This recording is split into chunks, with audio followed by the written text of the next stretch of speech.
Our scripture reading today will be from Romans chapter 12, verse 1.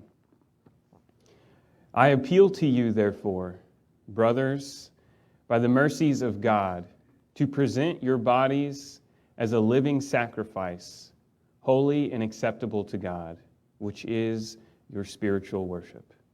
You may be seated. Well, you may notice that I'm not Samuel Predabatuga. And some of our usual younger attendees are not here today, but I think that actually gives us a great opportunity because here in the coming weeks, we are going to have our summer calendars, our summer youth calendars are going to come in with all of our events. And I'm really excited because these kids have been inviting their friends because they have been getting involved. And we've seen some really cool things happening here, which is really awesome. It makes me really excited for this summer. And so it's going to be really great when we as a church come together to help give these kids a great summer, to give them some opportunities to grow closer together, to bring their friends, to have fun, and to learn about God's Word. I'm really looking forward to that. So be looking out sometime in the near future. I'm thinking next week, hopefully, we'll spend some time looking at our summer calendar with the events, and I would love to have you guys be involved because you are some really wonderful, wonderful role models for these kids. And I know they love to see you guys, and you guys love these children, and it's very apparent. And so I'm really excited to go into this summer with you guys, to work with all of you, and for us as a community, as a church, to help raise these kids in the ways that they should go, so that they will not soon depart from it, as the good book says. But I'm excited for that. This week, we're going to continue talking about discipleship, about this word, disciple. And our scripture reading came out of Romans 12, and I want to read for you verses 1 and 2 of Romans as we open up here talking about discipleship. In Romans 12, Paul writes, I appeal to you, therefore, by the mercies of God, to present your bodies as a living sacrifice, holy and acceptable to God, which is your spiritual worship. Do not be conformed to this world, but be transformed by the renewal of your mind, that by testing you may discern what the will of God is, what is good and acceptable and perfect. Now, Paul is a man who knows something about transformation, right? Paul was a man whose life changed suddenly and immediately one day when he encountered God.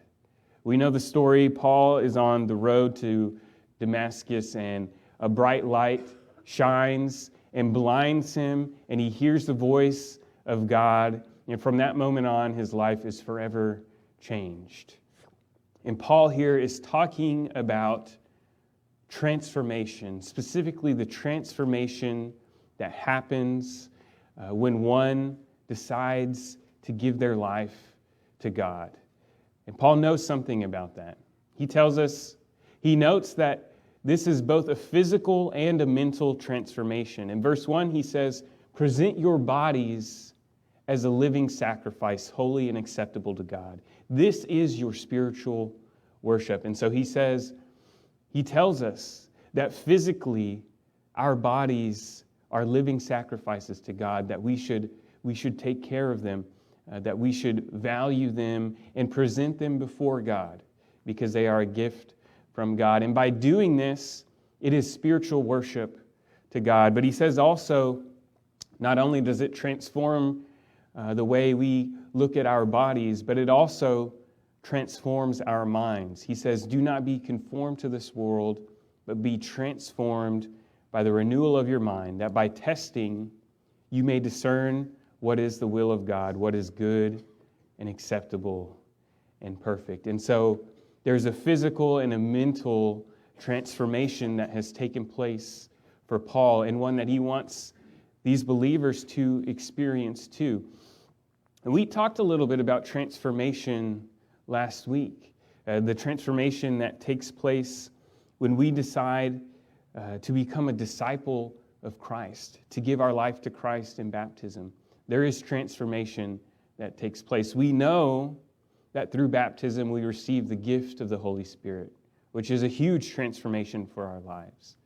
But Paul says it doesn't end there. It doesn't end there. There's more to that. But for many of us, we are not going to experience this transformative moment that Paul experienced necessarily.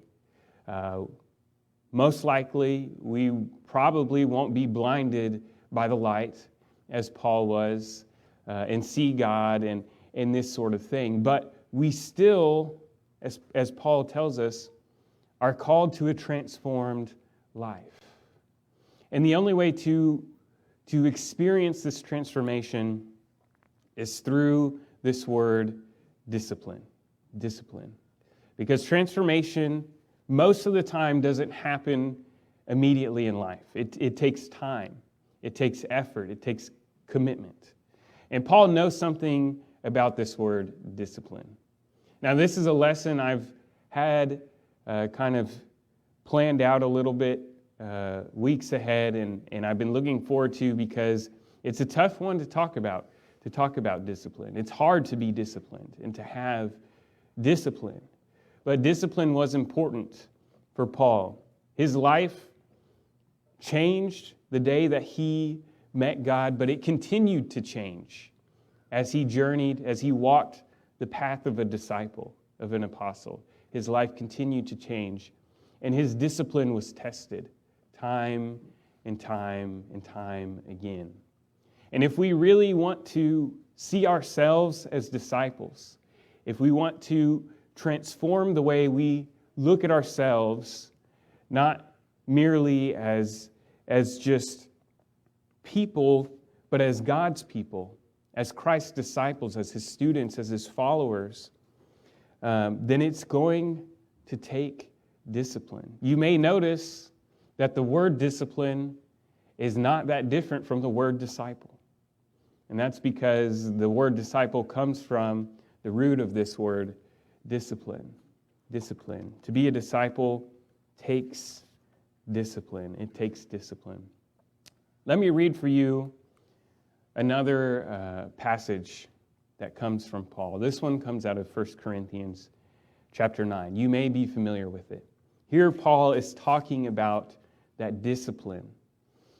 He says, "Do you not know that in a race all the runners run, but only one receives the prize? So run that you may obtain it. Every athlete exercises self-control in all things. They do it to receive a perishable wreath, but we do it to receive something that is imperishable, something that is eternal and everlasting. So I do not run aimlessly, and I do not box as one beating the air, but I discipline my body, and I keep it under control, lest after preaching to others, I myself should be disqualified." These are some powerful, powerful words by Paul, and I love the image that he uses of athletes training to win a race.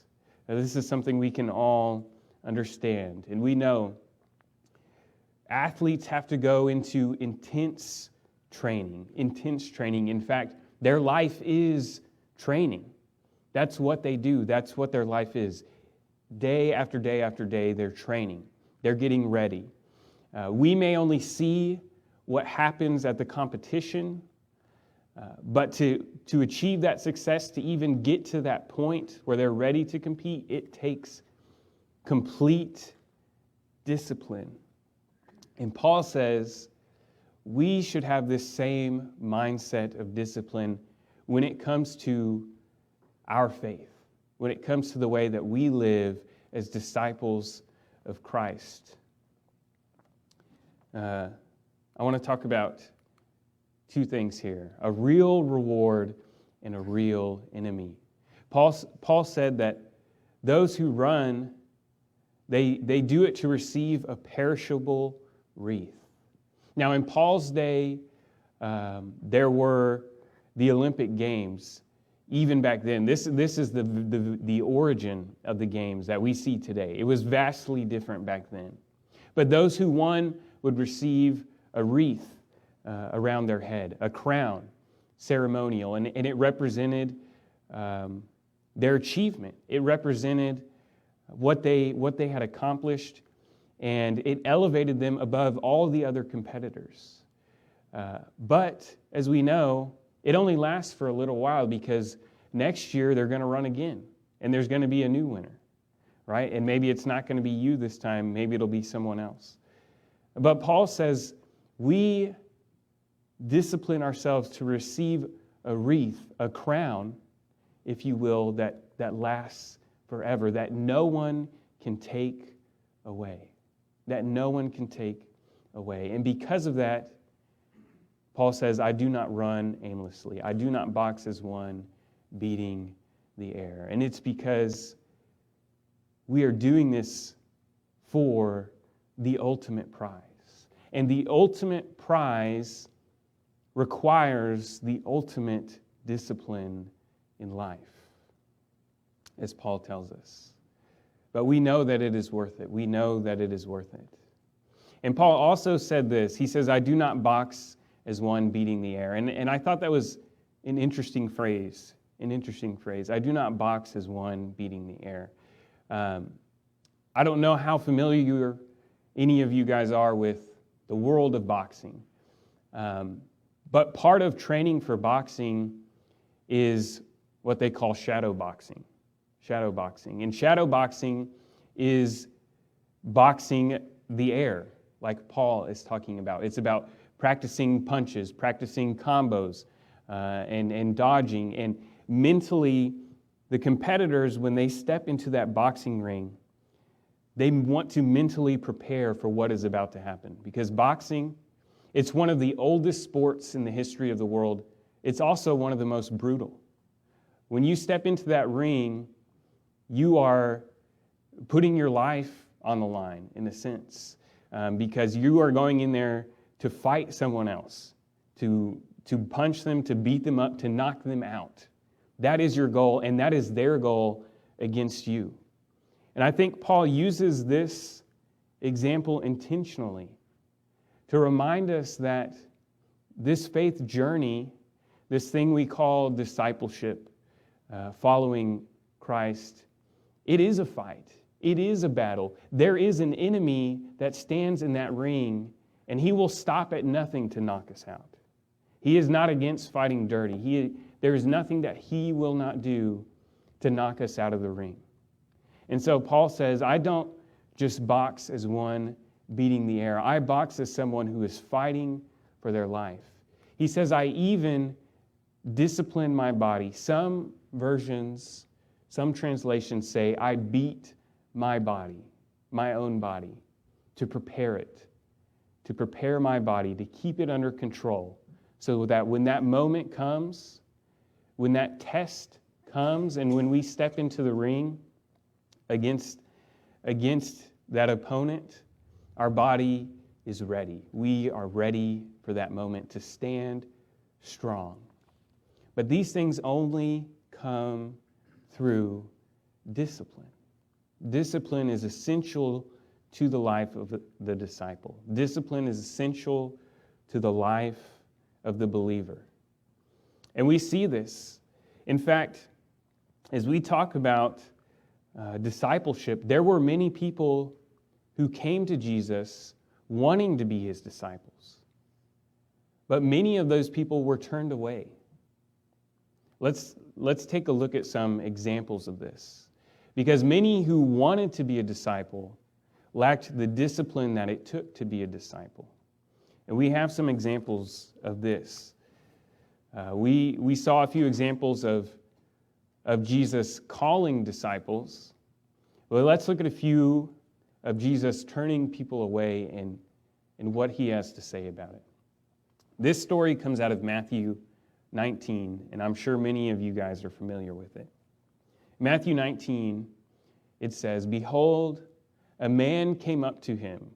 This is Jesus. A man came up to Jesus, saying, "Teacher, what good deed must I do to have eternal life?"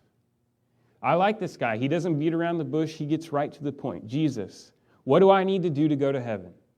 Tell me." And Jesus said to him, "Why do you ask me about what is good? There's only one who is good. If you would enter life, keep the commandments. Keep God's commandments. God is the only one who is good. God is the one who judges. So if you want to go to heaven," he says, "keep God's commandments." And the man asks Jesus, he says, "Which ones?" And Jesus replied, "You shall not murder. You shall not commit adultery. You shall not steal. You shall not bear false witness. Honor your father and mother. You shall love your neighbor as yourself." Do you recognize any of these? Most of these, they're coming from the Ten Commandments. The Ten Commandments. Something that any Jewish person, any follower of God would have been familiar with. The Ten Commandments. The young man said to Jesus after hearing this, he said, "All of these I've kept. I've kept all of these things. What do I still lack?" Now, I think it says a lot about the character of this man, that he knows his commandments. He's familiar with them, and he has kept them, and yet he's still willing to ask, "What do I still lack?" Not taking for granted that everything is good, that he's got it all made, but maybe there's something that I still lack. Maybe there's something that I'm not aware of, something that I should be doing that's keeping me from heaven, and I don't want that to happen. So he goes to Jesus. He tells him, "I keep the commandments, but what do I still lack?" And Jesus says to this man, "If you would be perfect, go sell what you possess and give it to the poor, and you will have treasure in heaven. And come, follow me." Come, follow me. So this man, clearly a man of discipline, right? He tells them, if you want to be perfect, then I want you to give all your riches, everything that you possess, give it up, and come pursue me. Come, follow me. Verse 22, it says, "When the young man heard this, he went away sorrowful, for he had great possessions." He had great possessions. What this tells me about discipline is that discipline is more than just keeping the commands, right? Because this man, he was disciplined in that way. He kept the commands. He knew them by heart, and he kept them. But there was something more to it. For him, it was sacrifice. It was putting God above things. Putting God above the things that he had accumulated, that he had been blessed with. That was what Jesus told him. If you put me first, take out everything else in your life, get rid of it, and put me first, then you can be my disciple. And this man went away sad because he had many, many possessions. And then Jesus says this, after this man leaves, Jesus turns to his disciples, and he says this, truly I say to you, only with difficulty will a rich person enter the kingdom of heaven. Again, I tell you, it's easier for a camel to go through the eye of a needle than for a rich person to enter the kingdom of heaven. So, when we talk about who can be a disciple, who is a disciple, anyone can be a disciple if they're willing, if they're disciplined enough. But it is not easy. It's not easy. He says, especially for people who are rich. It is incredibly hard for people who are rich to be disciples, to enter into heaven, because they have so much. And that means they have more that they have to let go of in order to be my disciple. Because to be my disciple, you cannot hold on to this world. You have to let go. You have to let go and put me first. And the more that you have, it's going to make that difficult. I don't have it included here, but if you continue reading in Matthew, his disciples hear this and they ask him, so who then can be saved? We have this man here clearly keeping the commandments. He is disciplined. He is a man who has status in this world. Not only is he rich, some versions say he was a ruler. He was a man of authority and status. He was the best of this world, and Christ turned him down. Because Christ wasn't necessarily interested in that. And the disciples say, who then can be saved? If the best of the best cannot be saved. And Jesus says, with man, this is impossible, but with God, anything is possible. And so the only ones who can be saved are those who rely on God totally and completely, who put God first. Because salvation does not come from us, it comes from God. And so this man, even though he was disciplined in one way, still lacked the ability to put God above everything in his life. Many, many, many people in this life live for money. I mean, it's hard to get around it. Money makes the world go round. Without money, we can't eat. We can't buy groceries, right? Money is a necessity in this life, and it makes it hard.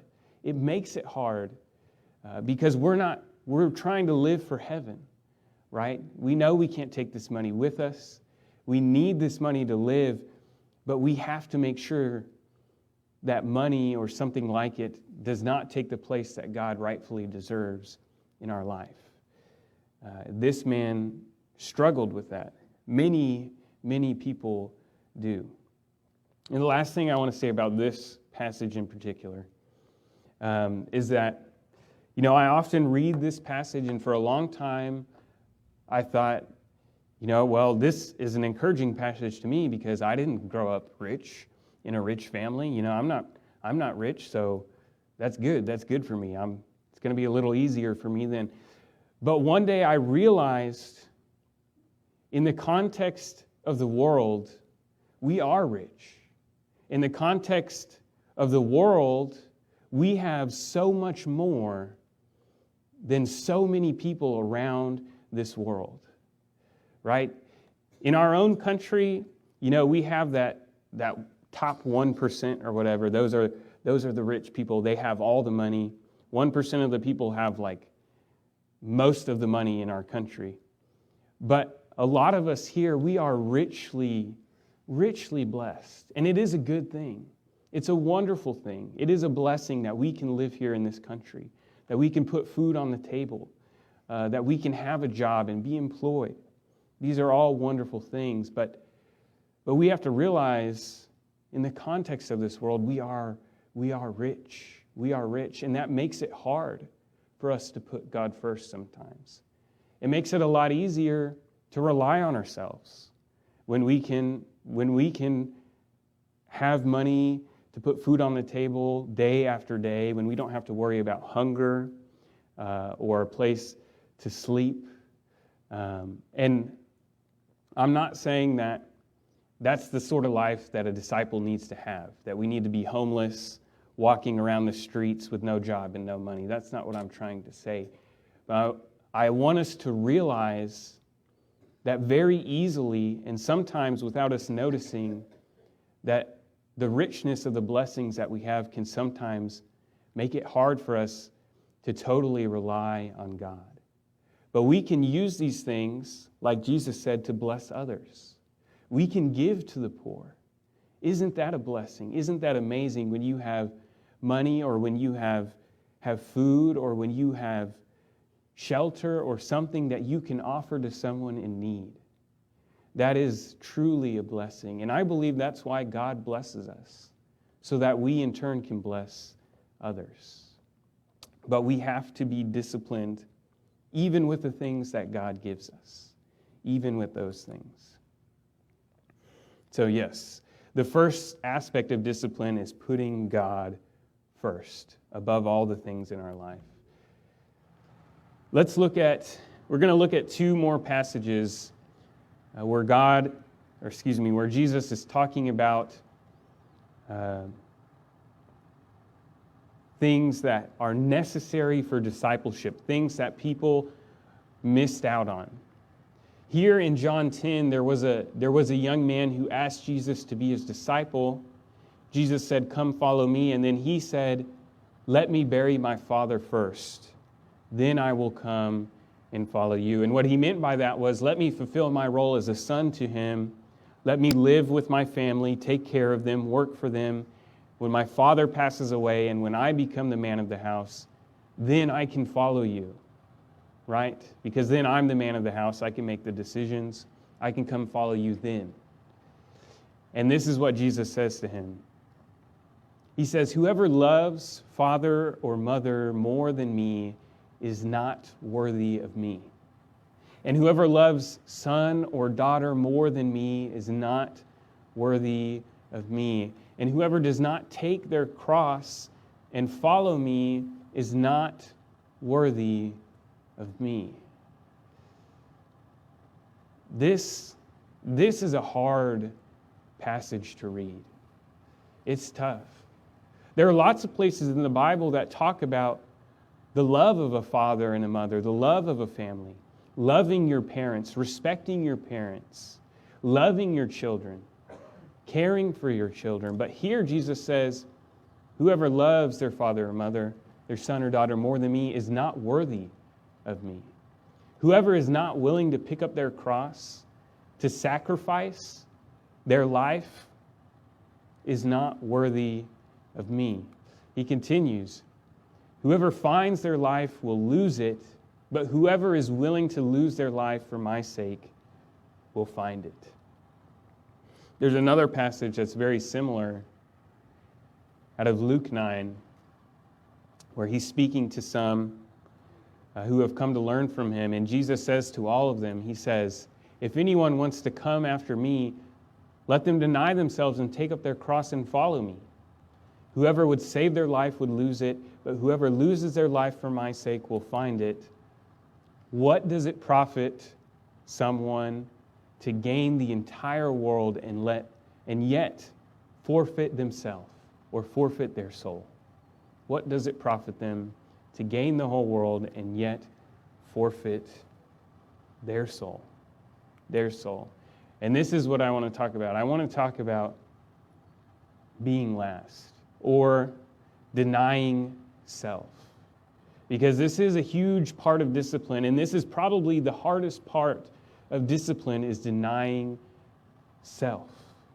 But it's an integral part of discipline. You see, the reason Jesus was so strict when it came to who he took as his disciples, the reason he turned some away, I'm sure he would have loved to accept everyone as his disciples, but he couldn't do that because they lived in a world that persecuted and killed Christians. They lived in a world not only rejected God, but was actively trying to stop the spread of Christianity through severe punishment. And Jesus knew that if his followers were not completely disciplined, that they would not last in this world. He knew that. It was just a reality of life, the necessity of discipline, the necessity of denying yourself. That was their reality. Now, we live in a different reality today. Thankfully, praise God, that we can gather here together openly, worship God, gather in His name, and not be afraid of persecution, and not be afraid of of being killed or being arrested because of this. I'm thankful for that. But the act of putting ourselves last and putting others first and being willing to lose anything for the sake of God is still necessary for disciples today. This is an example that was set by Christ himself.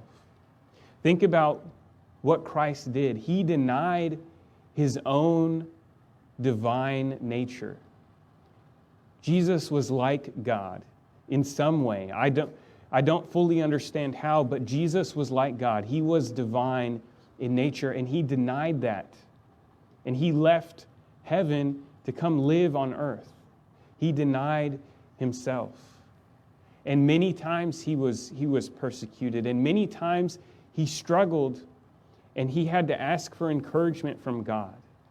I mean, remember the scene from Gethsemane as drops of blood poured from his head as he struggled and wrestled with the fact that he was going to have to literally die for the people of this world.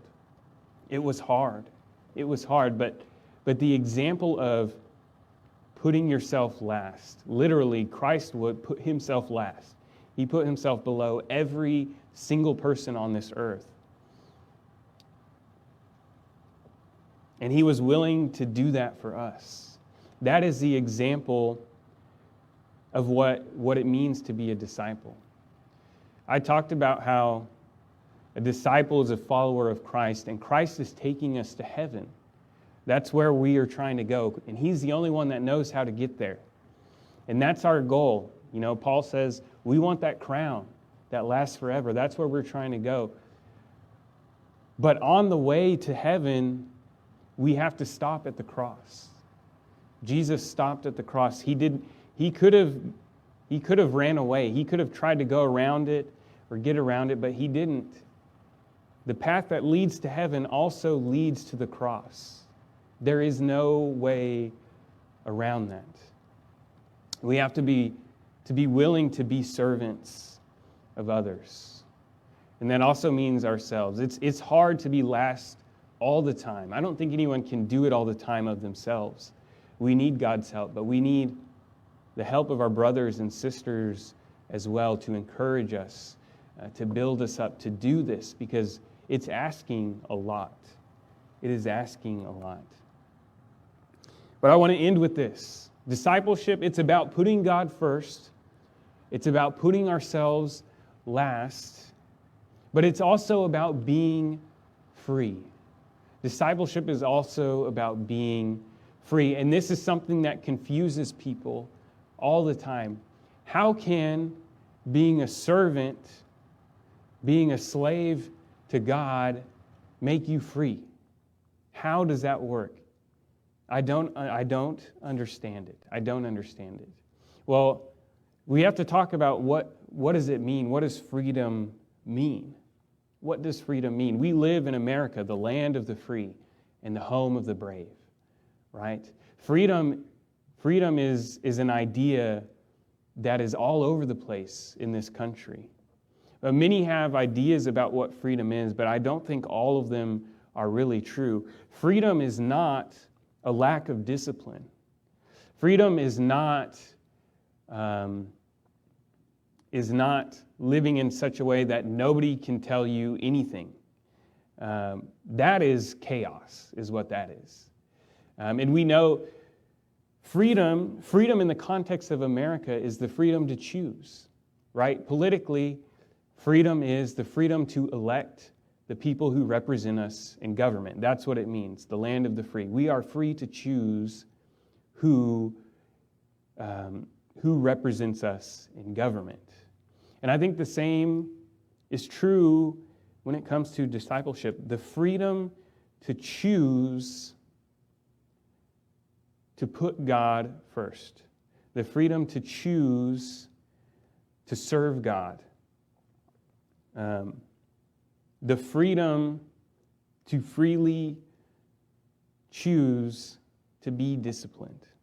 To be disciplined. This is freedom. I want to share with you a couple quotes. This is from John W. Gardner. He was the Secretary of Health, Education, and Welfare under President Lyndon B. Johnson. So he was a secretary for President Johnson. And he said, self-discipline is the free man's yoke. Self-discipline is the free man's yoke. I like that quote. I like it because it's kind of confusing, because we don't associate freedom with a yoke. You know, a yoke is used to guide the animal, to tell them where to go. You know, the animal doesn't have a lot of choice in this matter. But maybe that's taking the metaphor too far. But he says self-discipline is the free man's yoke. It is the choice of the individual to freely discipline self. And through that we find freedom. Another man put it this way. This is Frank Herbert. He is a best-selling author. He wrote the book Dune, which you may have heard of. I'm sure not many people have read it. It's a huge book. But it's the best-selling science fiction novel of all time. He's a very accomplished author. He came out of poverty. He never finished college. He never got his degree. But he was very successful in life. And he says that if you seek freedom, you will become captive to your desires. But if you seek discipline, you will find your liberty. You seek discipline, you will find your liberty. Many people in this world, I would say especially in America, they're chasing freedom. They're chasing that idea that nobody can tell me what to do. I want to be my own boss. I want to be in control of everything. That's what they're chasing after. But quickly they lose their sense of purpose, their sense of self. Who am I? Why am I here? When all you're doing is chasing freedom, really you become a slave to your desires, the things that you want. Those are the things now that are your master. You're not truly free in that pursuit. They have become your master. The only way to find liberty, to find freedom, is through discipline. Specifically, it's through putting God first, being a disciple of Christ, being a servant of God. That is the only way to find freedom. Let's look. This is our last passage today. 1 Peter 2, 13 through 17. Last week we ended with 1 Peter 2, I think it was 6 to 12. So this is a continuation from last week. We talked about you are a people now, you have an identity now, you belong now to God. He wants you to be His people. And so we are God's people. We are God's people. And then it says this, be subject for the Lord's sake to every human institution, whether it be the emperor as supreme or to governors as sent by God to punish those who do evil and to praise those who do good. I got to stop here before we continue, because these words are really, really tough, especially for a Christian to read at that time. Because you remember, they lived in a world where the emperor, where the governors, where the Roman Empire was actively persecuting Christians, killing them, arresting them for meeting together, imprisoning them. And they read this and it says, be subject to every human institution, even if it's the emperor who is killing you, who is persecuting you, even if it's the governors who work for him. Be subject to them, because God has put them there. God has put them there to punish those who do evil and to praise those who do good. Talk about having discipline. Talk about having discipline. Verse 15, he says, for this is the will of God, that by doing good you should put to silence the ignorance of foolish people. Live as people who are free, not using your freedom as a cover-up for evil, but living as servants for God. Living as servants for God. These Christians and believers, they knew that God was the real emperor. God is the real Lord of all, the King above all kings. And so they are free people, right? My allegiance is to God, not to Caesar. My allegiance is to God, not to any individual or nation or government. My allegiance is to God. And so I am free. I am free. But he says, don't use that freedom to do whatever you want, to cause chaos, to live a life with no morals and no discipline. Use that freedom to show to the world what it means to be a child of God. Use that freedom to do good. Use that freedom to silence ignorance, to silence foolishness, to silence evil. Use that freedom for God, and it will send a message to the world, that by submitting yourself to these things, by having discipline, you are using that freedom. You are a free people, but you use it for God's glory. In verse 17, he says, honor everyone, love the brotherhood, fear God, and honor the emperor. Honor the emperor. Man, I can't imagine living in that world and reading those words. That has to be so hard. But one thing is clear. One thing is clear, that in order to be a disciple, to be a follower of Jesus, it takes discipline. It takes discipline. And that is why it says the road to salvation is small. It is small and few will find it. The road that leads to destruction is wide and many walk on that path, but the road that leads to salvation is small and few will find it. And this is part of that. This is part of that. It takes discipline to be a disciple of Jesus. It takes discipline. We must choose to submit to God's authority. Choose to put God first. It's not an easy way to live. It's not an easy way to live. I struggle to say these things because I want to bring people to Christ. I want them to come and want to, but we need to know this. We need to know this. And anyone who's interested in being a disciple needs to know what they're getting into. It is a call for your life to be a servant, to sacrifice, to live for something greater than yourself. But because of that, we have purpose. As Paul said, we run like someone who is running to win the race. We have a purpose in our life. And Paul also said, we run for a prize that will never fade. That will never fade. And so it is worth it. It is worth it to be disciplined, to put God first. It is beyond worth it to live for God through discipleship and to have discipline. And so what I want to do as we close is I want to offer you an opportunity. If you need some encouragement, if you need some love, if you need a hug, as we go through this journey together, as we run this race together of discipleship through discipline, then you can come forward. And if you want to enter into a relationship with God through discipleship, then you have that opportunity now to come forward as we stand and sing together.